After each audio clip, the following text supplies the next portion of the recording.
Question number 11 में वो हमें कह रहा है which term of the AP, एक एपी दी हुई है 3, 15, 27, 39 will be 132 more than it's 54th term. मतलब कि इस एपी की कौन सी ऐसी टर्म होगी जो कि 132 ज़्यादा होगी इसकी 54th टर्म से। मतलब कि हमें निकालना है 54th टर्म से 132 ज़्यादा कौन से नंबर की टर्म होगी। एन फाइंड करना है आपको कि कौन से नंबर की टर्म है जो कि 54 टर्म से 132 ज़्यादा होगी। तो हम एक काम करते हैं, पहले इसकी 54th टर्म निकाल देते हैं इस एपी की। भाई इस एपी में क्लियरली हमें ए तो दिख रहा है 3 है और डी हो जाएगा 15 माइनस 3। भाई A2 में से A1 माइनस करते हैं तो कितना आ जाएगा, डी की वैल्यू आ जाएगी 12। अब मैं आराम से इसकी 54th टर्म निकाल सकता हूँ। 54th टर्म क्या होगी भाई, देखो 54th term equals to A plus 53D। A की जगह पे मैंने 3 रख दिया और डी की जगह पे मैंने 12 रख दिया। तो अगर हम इसको निकालें तो 53 12 जा हो जाएगा आपका कितना भाई, 53 इंटू 10 प्लस 2 530 प्लस 106 636। तो यहाँ से आपको वैल्यू क्या मिल जाएगी 639। अब ये आ गई आपकी 54th टर्म और हमसे क्या पूछ रहा है कौन सी ऐसी टर्म है जो 54 टर्म से 132 ज़्यादा है। तो मैं इसमें 132 प्लस भी कर देता हूँ, फिर उसको an मान लेंगे। तो 639 प्लस 132, अगर इसको हम प्लस करेंगे तो ये हो जाएगा 1 और 117 और ये हो जाएगा 771। मतलब कि जो भी हमारी टर्म होगी वो होगी 771। अब हम an की जगह पे 771 रख लेते हैं और ये निकाल लेंगे कि कौन से नंबर की टर्म है। an का फॉर्मूला क्या है, a plus n minus 1 into D. a की जगह पे हमारे पास क्या है 3 है, n हमें पता नहीं है क्योंकि वो तो निकालना है, d की जगह पे 12 है और an की जगह पे इस बार क्या है 771। तो ये हो जाएगा 3 प्लस 12n माइनस का 12 इक्वल्स टू में 771। यहाँ से 12n की वैल्यू कितनी हो जाएगी, ये हो जाएगा माइनस का 9। 12n इज इक्वल्स टू 771 उधर भेज देंगे तो कितना हो जाएगा 780 हो जाएगा, 9 प्लस हो जाएगा वहाँ जाके। n की वैल्यू कितनी हो जाएगी, n की वैल्यू हो जाएगी आपकी 780/12। अब इसको हमें डिवाइड करके देखना पड़ेगा ये होगा कि नहीं। 72 आ जाएगा 6 टाइम्स, हाँ हो जाएगा 65 बार। यानी कि आपकी 65th टर्म जो होगी वो 54th टर्म से 132 ज़्यादा होगी। इसी के साथ अब हम चलते हैं क्वेश्चन नंबर 12 पे। देखिए क्वेश्चन 12 में हमें क्या बोला गया है, two APs have the same common difference. दो एपी हैं जिनका कॉमन डिफरेंस सेम है। The difference between their 100 term is 100। इन दोनों की जो 100वीं टर्म है उनके बीच का डिफरेंस 100 है। What is the difference between there 1000 term. तो हमें बताना है कि इनकी जो 1000 टर्म होंगी दोनों की, उनके बीच का डिफरेंस क्या होगा। ये अच्छा क्वेश्चन है। इधर हमारे को पहले मानना पड़ेगा कि कौन सी दो एपीज हैं। तो हम पहले लेट कर लेते हैं, लेट द फर्स्ट एपी को मैं मान रहा हूं कैपिटल के अंदर A1 A2 A3 इसी तरीके से, ठीक है। और आप सेकंड एपी को मान लो स्मॉल के अंदर, या तो A1 B1 कुछ भी मान सकते हो। मैं छोटा A1 A2 A3 इस तरीके से मान रहा हूं। अब मुझे क्या पता है कि दोनों का जो कॉमन डिफरेंस है सेम है, तो इसका कॉमन डिफरेंस भी D मान लेते हैं और इसका कॉमन डिफरेंस भी D मान लेते हैं, ठीक है। हमें एक चीज और दे रखी है, the difference between their 100 term is 100। दोनों की 100वीं टर्म के बीच में जो फर्क है वो 100 का है। यानी कि इस वाली टर्म की इस वाली एपी की जो 100 टर्म होगी, यानी 800 में से इस वाली एपी की जो 100 टर्म माइनस करेंगे वो 100 दे रखा है हमें। अगर मैं इसको सॉल्व करूं, A100 को मैं क्या लिख सकता हूं, A प्लस 100D, क्योंकि D तो सेम ही है दोनों में। तो इधर भी मैं क्या लिखूंगा, A प्लस 100D नहीं 99D, और इसको भी क्या लिखेंगे A प्लस 99D। ठीक है। अब ध्यान से अगर मैं इसको सॉल्व करूं तो मुझे पता है इसके साइन चेंज हो जाएंगे। अब ध्यान से देखो, 99D से 99D कैंसिल हो जाएगा क्योंकि D तो दोनों का सेम था। अब हमारे को यहां से क्या इक्वेशन मिली, a minus A is equals to 100। अगर मैं इसे यूज करूं, मुझे क्या निकालना है, 1000 टर्म के बीच का डिफरेंस। अब 1000 टर्म के बीच का डिफरेंस क्या होगा, यानी कि a1000 माइनस स्मॉल a1000, हमसे ये पूछा गया है। अब ध्यान से देखो, a1000 को आप क्या लिख सकते हो, a प्लस 999D, और इधर इसको क्या लिखोगे, स्मॉल में a प्लस 999D। हमसे यही पूछा गया है। अब ध्यान से देखो, a प्लस 999D तो सेम आ जाएगा, इधर साइन चेंज हो जाएगा, इससे ये कैंसिल हो जाएगा। फिर से क्या बचेगा आपके पास, a माइनस ए, जिसकी वैल्यू कितनी थी, 100। तो अब आप कितनी भी टर्म्स का डिफरेंस निकालो, आना 100 ही है, क्योंकि कॉमन डिफरेंस वाला पार्ट हर बार कैंसिल हो जाएगा। ये एक बहुत इंपॉर्टेंट क्वेश्चन है। चलिए अब हम चलते हैं क्वेश्चन नंबर 13 पे। चलिए अब हमसे पूछ रहा है how many 3 digit numbers are divisible by 7। इसको हमने एग्जांपल में भी किया था, जिसकी मैंने एक शॉर्ट ट्रिक भी बताई थी आपको इंट्रोडक्शन के अंदर, पर अभी हम शॉर्ट ट्रिक से नहीं करेंगे। हमसे बोल रहा है 3 डिजिट के नंबर बताइए जो कि 7 से डिविजिबल होते हैं। सबसे पहला 3 डिजिट का नंबर जो कि 7 से डिविजिबल होता है, देखिए सबसे पहला 3 डिजिट का नंबर होता है 100। 100 7 से डिविजिबल नहीं होता है। तो पहला नंबर कौन सा है जो 3 डिजिट का है जो कि 7 की टेबल में आता है, वो है 105। और लास्ट 3 डिजिट का नंबर होता है 999, पर वो भी 7 से डिविजिबल नहीं है। वो हमें इस लाइन में भी निकालना पड़ेगा, 900 देख के 95 हो जाता है शायद से, करके देखना पड़ेगा। ये हो गया 28, नहीं ये भी नहीं आता, 994 को करके देखना पड़ेगा। लास्ट नंबर क्योंकि हमारे को चाहिए जो कि 7 की टेबल में आता है, तो ये आ जाएगा मेरे हिसाब से, हो जाएगा 28, हाँ ये आ रहा है। ठीक है, तो लास्ट नंबर जो 7 की टेबल में आता है वो है 994, 3 डिजिट का। ठीक है, अब हमारे को निकालना है बेसिकली, अगर हम ये पता कर लें, देखिए एक एपी बनेगी, 105 आएगा, उसके बाद 112 आएगा, इसी तरीके से ये एक एपी है। अगर मैं ये पता कर लूँ कि 994 किस नंबर पे आ रहा है, तो हमें ये पता चल जाएगा कि 7 की टेबल में कितने नंबर आते हैं 3 डिजिट के। तो एन की जगह पे आपको किसको रखना पड़ेगा, 994। आपको एन निकालना है, ए की जगह पे आपके पास है 105, क्योंकि डिफरेंस 7 7 का चल रहा है, 7 की टेबल के हैं नंबर, तो डी की जगह हम 7 रख देंगे। तो ए एन के फॉर्मूले के अंदर हम रखते हैं इसको। अब ए एन की जगह पे हो जाएगा 994, ए की जगह पे हो जाएगा 105 plus n minus 1 into D की जगह पे हो जाएगा 7। 994 ये हो जाएगा 105 plus 7n minus 7। Again 994 is equals to, इसमें से ये चला जाएगा, हमारा हो जाएगा 98 प्लस 7n। 7n की वैल्यू हो जाएगी 994 माइनस 98। 994 में से 98 गए तो 896, n की वैल्यू हो जाएगी 896 अपॉन 7, जिसमें कि 896 को हमें डिवाइड करना है 7 से। 84 आता है 12 बार, ये बचेगा 5 और ये हो जाएगा 8।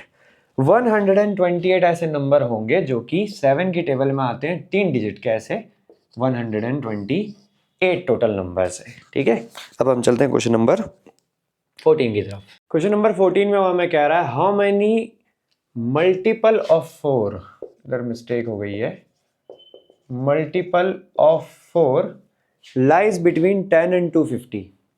हमें ऐसे नंबर बताने हैं जो कि 4 की टेबल में आते हैं 10 और 250 के बीच में, मतलब हमें 10 को और 250 को इंक्लूड नहीं करना है। 10 के बाद जो सबसे पहला नंबर 4 की टेबल में आता है वो होता है 12, और इसी तरीके से 250 तो नहीं आता 4 की टेबल में, 250 से जस्ट पहले आता है 248। हमें बताना है जैसे ये 16 आ रहा है इसके बाद में और उसके बाद 20 आ रहा है, तो ऐसे कितने नंबर हैं टोटल 248 तक 12 से लेके, ठीक है। तो अगेन सिमिलर क्वेश्चन है, इसके प्रीवियस क्वेश्चन भी सेम ही था। मैं इसको an मान लूंगा, मैं ये पता लगा लूंगा कि ये कौन से नंबर, क्योंकि ये एक AP है तो ये पता लगा लूंगा ये कौन से नंबर पे है, उतने ही नंबर 4 की टेबल में आते होंगे। A की जगह पे हमारे पास में 12 है और D की जगह पे 4 हो जाएगा क्योंकि ये 4 की टेबल चल रही है, ठीक है। अगेन an का फॉर्मूला यूज करेंगे जिसमें से हमारे पास देखिए क्या क्या है। an की जगह पे 248 है, a की जगह पे मेरे पास 12 है, n की जगह पे n ही है और d की जगह पे है 4। अब अगर मैं इसको सॉल्व करूं तो ये हो जाएगा 12 प्लस 4n माइनस 4। यहाँ से मुझे 4n की वैल्यू कितनी मिल जाएगी 248, ये 12 में से 4 गए 8, 8 को उधर भेज देंगे माइनस हो जाएगा, ये आ जाएगा 240, n की वैल्यू यहाँ से आ जाएगी 60। तो ऐसे टोटल 60 नंबर्स हैं जो कि 10 और 250 के बीच में 4 की टेबल में आते हैं। अब हम चलते हैं क्वेश्चन नंबर 15 की तरफ। क्वेश्चन नंबर 15 में वो हमें कह रहा है for what value of n are the nth term of 2 AP, 2 AP दी हुई हैं 63, 65, 67 है एक AP और एक AP है 3, 10, 17। हमें बताना है कि इनकी क्या वैल्यू रखें n की कि दोनों की वैल्यू सेम आ जाए, दोनों की जो nth टर्म है वो सेम आ जाए, ऐसी क्या रखें वैल्यू। तो इसका मतलब अगर दोनों की वैल्यू सेम आ रही है इसका मतलब दोनों के an बराबर है। अगर मैं दोनों AP को, एक को कैपिटल से शो करूं एक को स्मॉल से, तो दोनों के an बराबर होंगे तभी ऐसा हो सकता है। तो मुझे n की वैल्यू फाइंड करनी है, तो एक काम करते हैं हम दोनों के an को इक्वेट कर देते हैं तभी ऐसा हो सकता है। तो देखिए फर्स्ट वाली जो AP है उसके अंदर जो हमारा an होगा उसको हम ऐसे लिखेंगे a plus n minus 1 into D, और दूसरी वाली में हम लिख देते हैं capital A plus n minus 1 into D, ठीक है। अब दोनों के an बराबर है, इसका मतलब a की जगह तो मैं 63 रख देता हूँ यहाँ पे, n की जगह पे मेरे पास पता नहीं, हमें n तो फाइंड ही करना है। d की जगह पे क्या है फर्स्ट वाली AP में 65 माइनस 63 2 हो जाएगा। यहाँ पे a की जगह पे क्या है 3 है, प्लस n की जगह पे हमें पता नहीं है क्या है, और d की जगह पे देखिए 10 में से 3 गया 7 हो जाएगा। क्योंकि दोनों के an बराबर है तो हम इनको इक्वेट कर सकते हैं, 63 प्लस 2n माइनस 2 हो जाएगा यहाँ पे, और यहाँ हो जाएगा 3 प्लस 7n माइनस 7। अगर मैं इसको सॉल्व करूँ 63 में से 2 गया 61 प्लस 2n, और यहाँ पे 3 में से 7 गया यानी 7n माइनस 4। इसको फर्दर सॉल्व करोगे 2n को उधर भेज दो 5n, 4 को इधर भेज दो 65, n की वैल्यू कितनी आ जाएगी 13, यानी 13वीं टर्म जो होगी दोनों ही AP की वो सेम होगी। अब चाहें तो 13वीं टर्म निकाल के भी इनकी चेक कर सकते हैं। अब हम चलते हैं क्वेश्चन नंबर 16 पे। नंबर 16 में हमें कह रहा है डिटरमाइन द AP, एक AP पता लगानी है जिसकी थर्ड टर्म 16 है और उसकी 7th टर्म एक्सीड कर रही है 5th टर्म को 12 से, यानी 7th टर्म बड़ी है 5th टर्म से 12 से, ठीक है। इसका मतलब चलो पहले हम थर्ड टर्म को लिख लेते हैं, हमें पता जो है हम उसे तो लिखें। हमें पता है a प्लस 2d कितना है 16 है, इसे हमने फर्स्ट मार्क करके छोड़ दिया। 7th टर्म 5वीं टर्म से 12 बड़ी है, इसका मतलब अगर मैं 7th टर्म में से 5वीं टर्म यानी 5th टर्म को माइनस कर दूं तो 12 बचेगा। 7th टर्म क्या है a प्लस 6d, जिसमें से मुझे 5th टर्म यानी a प्लस 4d को माइनस करना है और कितना बचेगा 12। a प्लस 6d माइनस का a हो जाएगा और ये माइनस का 4d, a से a कैंसिल हो जाएगा, 6d में से 4d गए तो कितने बचे 2d इक्वल्स टू 12। यहाँ से d की वैल्यू कितनी मिल जाएगी 6 मिल जाएगी। अगर मैं इसे फर्स्ट इक्वेशन में डाल दूं जो कि थी a plus 2d is equals to 16, तो मुझे यहाँ से a की वैल्यू मिल जाएगी, d की जगह पे 6 रख दिया। अब a plus 12 is equals to 16, a की वैल्यू आ जाएगी 4। हमसे क्या पूछा था हमें AP पता लगानी है, AP तो हम आराम से पता लगा लेंगे। देखो पहली टर्म तो A ही होती है जो कि हो गई 4, दूसरी टर्म A2 यानी कि A प्लस डी होती है। स्टार्टिंग की 2 टर्म निकालनी है, उसके बाद तो AP आराम से बन जाएगी। A प्लस डी यानी कितना हो गया 4 प्लस 6, तो A2 आ गई 10। अब तो आराम से निकाल लेंगे, पहली टर्म 4 है, दूसरी टर्म 10 है, 6 बढ़ाते जाओ, ये हो जाएगी 16, 22 और इसी तरीके से आगे की टर्म्स। अब हम चलते हैं क्वेश्चन नंबर 17 पे। क्वेश्चन नंबर 17 में हमारे को कह रहा है find the 20th term from the last term of the AP। एक AP दे रखी है जिसकी 20वीं टर्म निकालनी है आपको पीछे से। मतलब कि मुझे एक AP दे रखी है 3, 8, 13 और 253 इसकी लास्ट टर्म है। मुझे यहाँ से इसकी 20वीं टर्म निकालनी है। जब भी हमें लास्ट से टर्म निकालनी होती है तो मैंने आपको क्या कहा था, डिफरेंस को नेगेटिव ले लो, जो भी दे रखा है उसका उल्टा कर दो। देखो यहाँ पे डिफरेंस क्या दे रखा है, 8 - 3 5 दे रखा है, तो आप क्या करो, डिफरेंस को उल्टा ले लो, माइनस का 5 ले लो और लास्ट टर्म को क्या मान लो, फर्स्ट टर्म। इससे क्वेश्चन आसानी से हो जाएगा। मुझे क्या निकालना है, मुझे 20th टर्म चाहिए। अब मैं यहीं से निकाल दूंगा आराम से, मैं इसको A मान रहा हूँ और डिफरेंस को मैंने उल्टा ले लिया। आपको डिफरेंस को इधर से इधर माइनस करना होता है क्योंकि आप इसको फर्स्ट टर्म मान रहे हो। आप ऐसे मानो कि आपने AP को ऐसे लिख रखा है 13, 8, 3। अब आपको डिफरेंस निकालना क्लियर दिख रहा है, अगर आप उल्टी लिख दोगे तो डिफरेंस 5 का आ रहा है माइनस के, ठीक है। मेरे को A20 चाहिए। A20 को मैं क्या लिखूंगा, A प्लस 19D। A की जगह पे मेरा कितना है, A की जगह पे मेरा 253 हो जाएगा क्योंकि मैं उल्टा लिख रहा हूँ, और 19 इंटू माइनस का 5 हो जाएगा। 253 माइनस 19 5 जा हो जाएगा आपका 95। 253 में से 95 गए तो पहले आप 100 माइनस कर दो, 153, 158 इसका आंसर हो जाएगा। अब हम चलते हैं क्वेश्चन नंबर 18 पे। क्वेश्चन नंबर 18 में हमको कह रहा है the sum of the 4th and 8th term of an AP is 24। एक AP है जिसकी 8th टर्म और 4th टर्म का जो सम है वो 24 है। 4th term plus 8th term कितना दे रखा है, 24 दे रखा है। और उसी AP का sum of 6th and 10th term is 44। मतलब कि इसी AP की 6th टर्म को और 10th टर्म को अगर आप जोड़ोगे तो कितना आएगा, 44। हमें इसकी फर्स्ट 3 टर्म निकालनी है। इजी क्वेश्चन है। देखिए अगर मैं यहाँ पे 4th टर्म की जगह पे A प्लस 3D लिख दूँ और 8th टर्म की जगह पे A प्लस 7D लिख दूँ तो यहाँ से मैं एक इक्वेशन ला सकता हूँ। देखिए कैसे, A और A हो जाएंगे 2A, 3D और 7D हो जाएगा 10D, जो कि बराबर हो जाएगा 24 के। मैं इसे फर्स्ट मार्क कर देता हूँ, ठीक है। और यहाँ से 6th टर्म को मैं लिख सकता हूँ A plus 5D, 10th term को मैं लिख सकता हूँ A प्लस 9D, जो कि है 44 के बराबर। A और A हो जाएंगे अगेन 2A, 5D और ये हो जाएगा 14D, 44 के बराबर। यहाँ से मुझे ये सेकंड इक्वेशन मिल गई। अब मैं इन दोनों इक्वेशन को अगर सॉल्व करूँ तो देखो, पहली इक्वेशन है 2A plus 10D is equals to 24 और दूसरी इक्वेशन है 2A plus 14D is equals to 44। क्योंकि A के कोफिशिएंट सेम है तो हम यहाँ पे एलिमिनेशन इजीली लगा सकते हैं।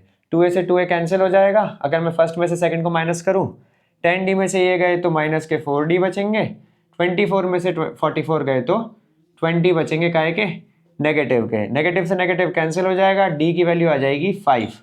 एक बार D की वैल्यू आ गई, अब फर्स्ट इक्वेशन के अंदर अगर इसको डालोगे तो A भी आपको मिल जाएगा क्योंकि AP निकालने के लिए यही 2 चीज़ें चाहिए। फर्स्ट इक्वेशन है आपकी 2A plus 10D is equals to 24। यहाँ पे मैं अगर A की वैल्यू निकाल रहा हूँ तो मुझे D की वैल्यू चाहिए जो कि है 5।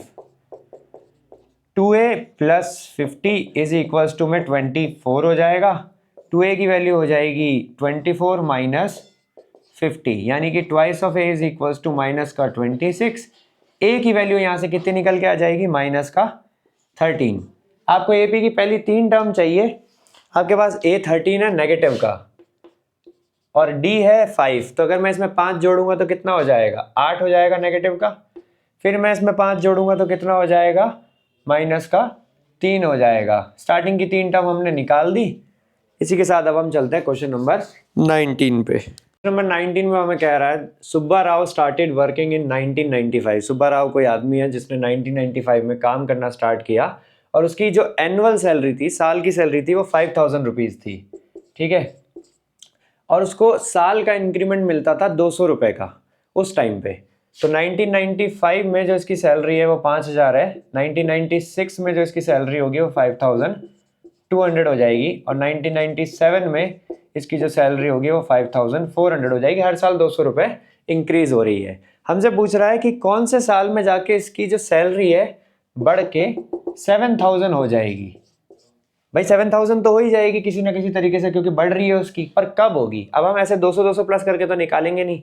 तो एक काम करते हैं हम 7000, क्योंकि एक एपी बन रही है, 200 का डिफरेंस है, तो मैं 7000 को एन मान लेता हूँ, इसे ए मान लेता हूँ, और डिफरेंस मेरे पास पता ही है, मेरे को 200 रुपये का है, मैं एन की वैल्यू यहाँ से निकाल सकता हूँ।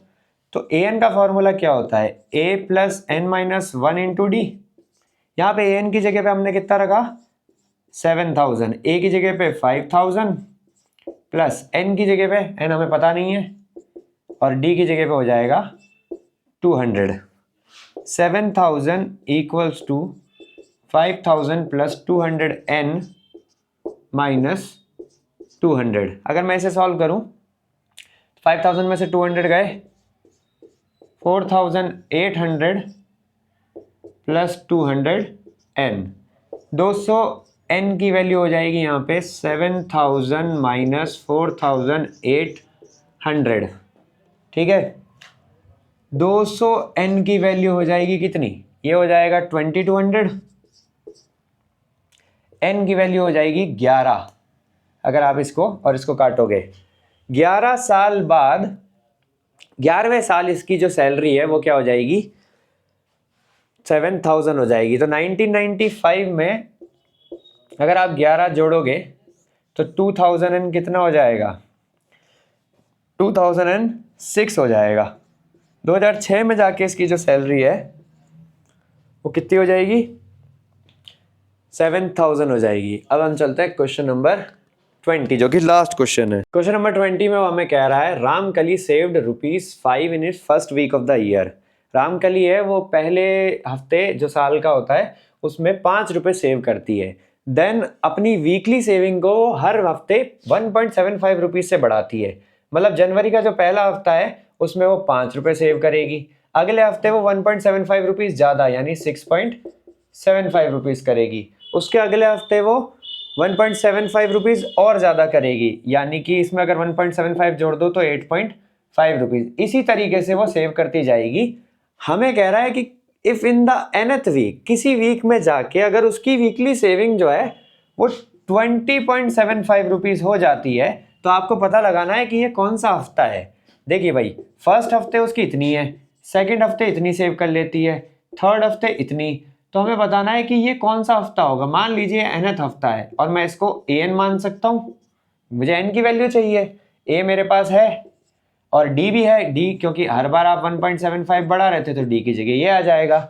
सिंपल an के फॉर्मूले में इसको डाल दो, आपके पास वैल्यू आ जाएगी। देखिए an की जगह पे क्या जाएगा? 20.75, a की जगह पे क्या जाएगा? 5, n की जगह पे क्या जाएगा? n हमें पता नहीं, d की जगह पे 1.75 चला जाएगा। अगर मैं इसको सॉल्व करूं तो ये हो जाएगा 20.75 इक्वल्स टू 5, ये इससे मल्टीप्लाई होगा तो 1.75 n माइनस का 1.75। अगर हम इसे सॉल्व करें तो 20.75, 5 में से 1.75 जाएगा 3.25 प्लस का 1.75 n। इस 3.25 को अगर मैं उधर भेज दूंगा तो ये उधर जाके क्या हो जाएगा? माइनस हो जाएगा। तो 20.75 माइनस 3.25, यहाँ से मुझे 1.75 n की वैल्यू कितनी मिल जाएगी?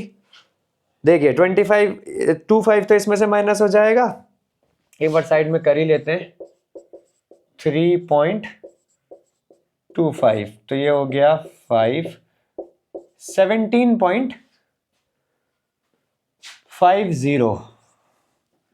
17.50। क्लियरली n की वैल्यू कितनी आ जाएगी? अगर मैं इसको 1.75 से डिवाइड करूं तो ये कट के आ जाएगा 10, यानी कि 10वें हफ्ते में उसकी जो सेविंग होगी, सिर्फ 10वें हफ्ते की उसकी सेविंग कितनी हो जाएगी, 20.75। इसी के साथ हमारी 5.2 के सारे सॉल्यूशंस हो जाते हैं। अब हम चलेंगे 5.3 के इंट्रोडक्शन।